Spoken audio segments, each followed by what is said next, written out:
very ambitious project to expand the MTTC,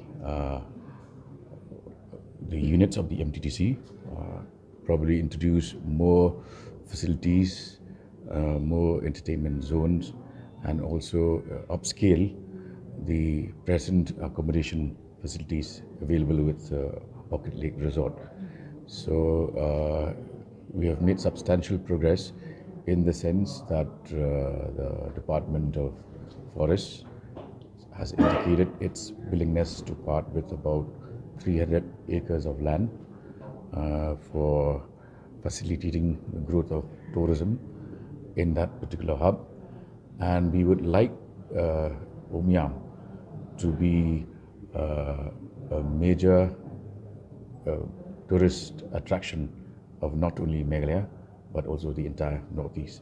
So based on that presentation, we will now, the departments concerned have been asked to finalize the rest of the details, and in principle we have agreed that we will expand Umiam as a tourist hub.